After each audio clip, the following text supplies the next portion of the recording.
ఉదాహరణకి ప్రాంతీయతని విస్మరించని జాతీయవాదం ఎందుకు పెట్టామంటే, మనం కూర్చొని ఈ ప్రతి 50-70 కిలోమీటర్ 100 కిలోమీటర్లకి మన కల్చర్ మారిపోతూ ఉంటుంది. మనది ఆహార అలవాట్లు మారిపోతాయి, ఆచార వ్యవహారాలు మారిపోతూ ఉంటాయి, మాట తీరు మాట యాస మారిపోతూ ఉంటుంది. ఇవన్నీ పరిగణలో తీసుకోకుండా, ఇవన్నీ గౌరవించకుండా మనం వెళ్ళిపోదాం ముందుకంటే ఎక్కడో చోట దెబ్బలు తింటాం అందరం. సో ఇవన్నీ దృష్టిలో పెట్టుకొని ఒక్కొక్కటి అన్నీ పెట్టుకుంటూ వచ్చాం. దానికి మీరందరూ కూడా నాకు తెలిసి మీరు మీరు 90s ఉన్న వాళ్ళు ఉంటారు, లేదంటే కొంతమంది 80s పుట్టిన సీనియర్ నాయకులు కాకుండా మిగతా వాళ్ళందరూ కూడా కరెక్ట్గా చెప్పాలంటే 2007 నుంచి మీరు 20-25 వయసులో ఉండుంటారు మీరు అందరూ, మిగతా వాళ్ళని పక్కన పెడితే. సో ఇది మీరు భవిష్యత్తు మీరు సరైన నిర్దేశంగానే ఇవ్వగలిగితే, అందుకే నేను ప్రత్యేకించి మిమ్మల్ని ఉద్దేశించి మీరు భావితరాలకు మీరు ఎంతో కొంత ఉదాహరణ అవ్వాలనే నేను ఈ 7 సూత్రాలని ప్రతిపాదించాను.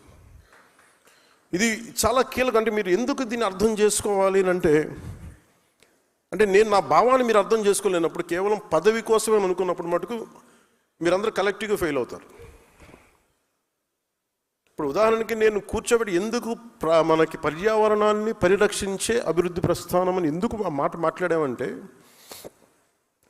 ఉదాహరణకి మన అమరజీవి జలవాహిని పేరు పెట్టినప్పుడు నాకు అనిపించింది, గోదావరి నది పారే ప్రాంతాలు ఇవన్నీ. అంటే కరెక్ట్గా 10 అడుగులు తీస్తే నీళ్ళు వచ్చేస్తాయి, మంచి నీళ్ళు. ఇదివరకు ఇష్టారాజ్యంగా తవ్వేశాం.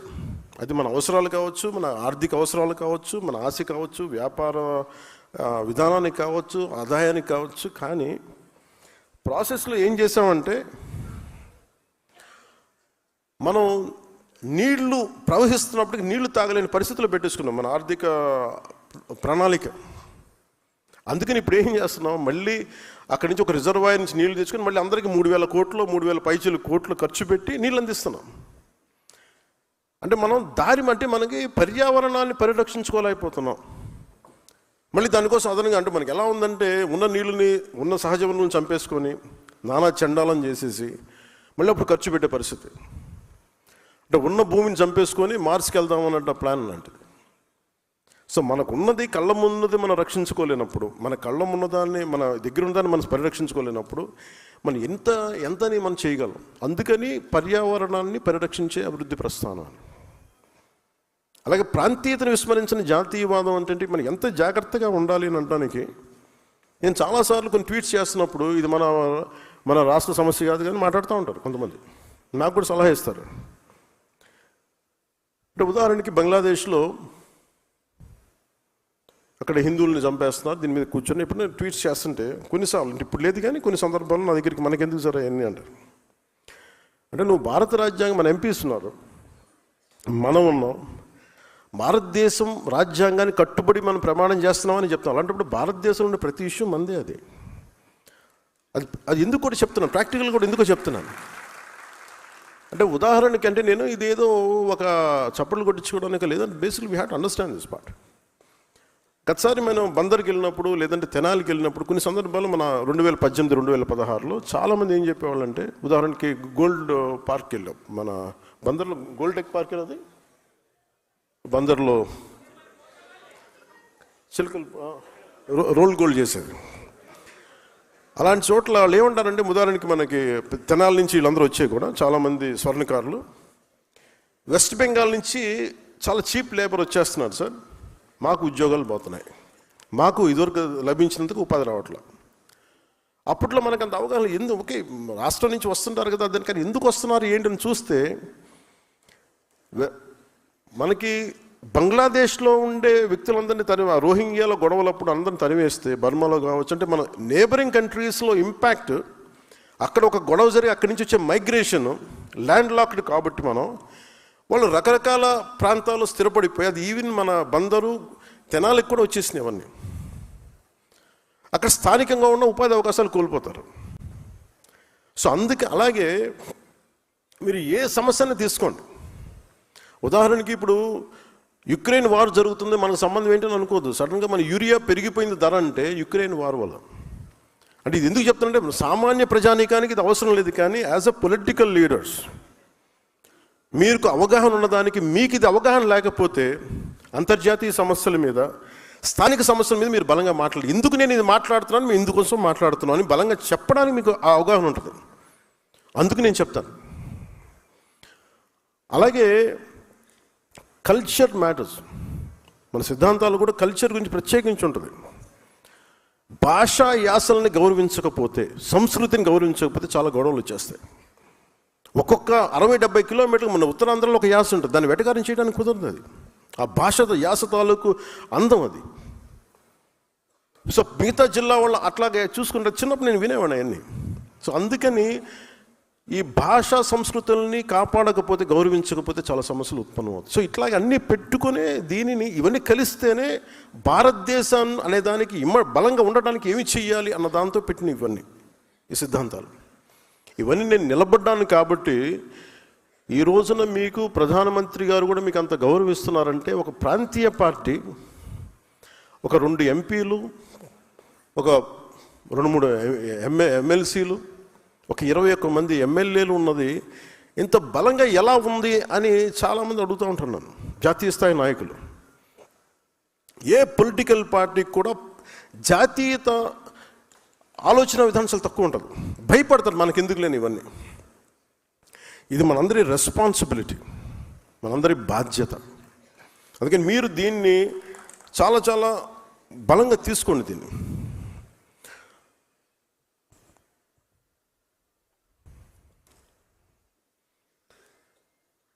భవిష్యత్తులో మనం ఏం చేద్దాం వీటన్నిటికీ మాట్లాడటానికి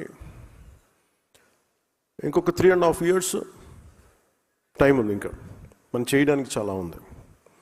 మీరు ఏ పదవి కూడా చిన్నది, ఏ పదవి పెద్దది అనుకోకుండా ఉన్న పదవిని మీరు కనుక సమర్థవంతంగా నిర్వహించగలిగితే, మీరు ఇదివరకు విన్నారా ఒక పంచాయతీరాజ్ శాఖ ఇంత బలం ఉంటుందని, ఒక పంచాయతీరాజ్ శాఖ ఇంత కదిలించగలదని? It all depends who takes that role and responsibility with complete commitment. ఇది నాకు వచ్చింది కాదు, మీకు వచ్చింది కూడా. మీరు ఒక మెంబర్ అవ్వచ్చు, డైరెక్టర్ అవ్వచ్చు, చైర్మన్ అవ్వచ్చు. మీరు ప్రతిరోజు ఆలోచించాల్సింది ఏం చేయగలం. ఉదాహరణకి మాల కార్పొరేషన్ చైర్మన్. గతంలో అంబేద్కర్ మనకి విదేశ దానికి ఆపేశారు, లేదంటే ఇంకోటి ఆపేశారు, ఇంకోటి జరగట్లేదు. ఈ మాల కార్పొరేషన్ సంబంధించి మన విద్యార్థులకి, యువతకి మనం ఏం చేయాలి? చైర్మన్ గారు కూర్చొని, పెద్దపూడి విజయ్ కుమార్ గారు కూర్చొని ఆలోచించాలి. ఒకసారి డబ్బులు కనిపించవు, డబ్బులు లేవని, ఫర్నిచర్ కూడా లేదని కొన్ని పరిస్థితులు కొన్నిసార్లు ఉంటాయి. 2 కుర్చీలు, టేబుల్స్ తప్ప ఏమీ లేవు. కానీ ఏదైనా సరే వ్యక్తే వ్యవస్థను నిర్మిస్తాడు, వ్యవస్థ వ్యక్తులు నిర్మిస్తుంది. ఈ రోజున ఒక వ్యక్తి వచ్చి నిర్మించాడు జనసేన, అది ఈరోజు వ్యవస్థ అయింది. రేపొద్దున వ్యవస్థ వ్యక్తులు నిర్మించాడు. అందువల్ల ఏ పదవి కూడా మీరు తక్కువ అనుకోవద్దు. ఏది తక్కువ, మన ఎవరికి ఎక్కువ కాదు, తక్కువ కాదు. It all depend. మీరు పిండే కొద్ది రొట్టె, మీరు ఎంత సమర్థవంతంగా పనిచేస్తారో దాన్ని అంత ఇంపాక్ట్ఫుల్గా నీటి సంఘాలు మీరు పని చేయాలంటే మీరు ఎంత ఉందో మీకు పని చేయడానికి. రైతు కన్నీరు తొడవగలరు మీరు. అది కానీ మీరు పెట్టుకున్నారంటే చాలా చాలా అద్భుతం. మన ఈ మధ్యన అంటే ఇంకోటి, పొద్దున్నే మీటింగ్ అంటే జస్ట్ నేను ఎంత బాధ్యతగా ఉన్నాను చెప్పడానికి మీకు చెప్తున్నాను. ఒకటి, మీరు ప్రతి నాయకుడికి బాధ్యత తగ్గించాల్సిన అవసరం ఉంది. అంటే ప్రతి సమస్య, ఇప్పుడు ఒక ఊళ్ళో రోడ్డు లేకపోతే పవన్ కళ్యాణ్ దగ్గరికి వచ్చేస్తే రోడ్డు వచ్చేస్తే అన్నారంటే ఇట్స్ ఎ ఫెయిల్యూర్. అది ఒక జిల్లా కలెక్టర్, స్థానిక ఎమ్మెల్యే చేయాల్సిన పని, స్థానిక సర్పంచ్ చేయాల్సిన పని ఒక ఉప ముఖ్యమంత్రి స్థాయి వ్యక్తికి వచ్చి సాల్వ్ అవుతుంది అంటే అది మన ప్రజాస్వామ్యం తాలూకు లక్షణాన్ని బలహీనపడిందని అర్థం. అది అసలు నా దగ్గరికి రాకుండా ఉండాలంటే ఏం చేయాలన్న దానికి నేను ఆలోచిస్తున్నాను, దానికోసం ప్రయత్నం చేస్తున్నాను. అంటే ఒక ఆడపిల్ల వచ్చి, ఒక చూపు సరిగ్గా లేని ఆడబిడ్డ ఇండియాని రిప్రజెంట్ చేస్తూ వచ్చి ఆ పాప అడిగింది, మా ఊరికి రోడ్డు వేయమని. అది ఎవరిని అడగాలి? నన్ను కాదు అడగాల్సింది. నిజంగా ఇంపాక్ట్ఫుల్గా గవర్నెన్స్ ఉంటే, అంటే ఇప్పుడు కాదు, ఒక 5 సంవత్సరాలని కాదు, గత దశాబ్దాలుగా మనం ఏం చేస్తున్నామంటే ప్రజాస్వామ్యం తాలూకు స్ట్రక్చర్ని వీకెన్ చేస్తున్నాం. నాయకుడు ఇంపార్టెంట్ అయిపోయాడు, వ్యవస్థను చంపేస్తున్నాం. అది మారాలి. అంటే ఎందుకు అంటే, నాకు చాలాసార్లు నేను నక్సల్ గురించి మాట్లాడుతాను. ఎందుకు మాట్లాడతానంటే, నాకు ఇంతమంది ఎందుకు వెళ్ళిపోయింటారు ఈ అడవుల్లోకి నాకు అర్థం కాదు ఇప్పుడు. అంటే ఎంత కోపం ఉండాలి వీళ్ళకి. ఆ కోపం ఎక్కడికి పోదు. మనం ఆపరేషన్లు చేయండి, ఇంకోటి చేయండి, కంగారు చేసినా కానీ అది ఇంకో ఫామ్ తీసుకుంటుంది అది. సో దానికి ఏం మారాలి? దాని అల్టిమేట్ మంది ఏంటి? Correction in democracy. What is the correction in democracy? అంటే accountability in democracy, responsibility in democracy. అది చిన్న పదవా పెద్ద పదవా అని కాదు. కోపం ఎక్కడికి పోద్ది? నేను అందుకని తపన పడుతున్నాను ఈరోజు, నా కోసమో నా పిల్లల కోసమో మన కోసం కాదు. నేను తపన పడుతుంది చూస్తుండగా పాడైపోతుంది మన ఈ ప్రజాస్వామ్య వ్యవస్థ అని అనిపిస్తాం. అంటే మన కళ్ళ ముందు ఒకడు కూర్చొని ఒక మాజీ ముఖ్యమంత్రి గారి సతీమణిని ఇష్టారాజ్యంగా తిడితే మనం ఏమి చేయలేని నిస్సహాయ స్థితిలో ఉన్నామంటే భయం వేస్తుంది నాకు. అంటే ఎలయన్స్ తాలూకు ఎందుకు పెట్టామంటే రేపొద్దున ఎదురింటోటి జరుగుతుంది మన సంబంధం లేదు, పక్కింటోటి జరుగుతుంది మన సంబంధం, రేపొద్దున ఇంట్లో వచ్చి కూర్చుంటుంది, అప్పుడు ఎవడు రాడు.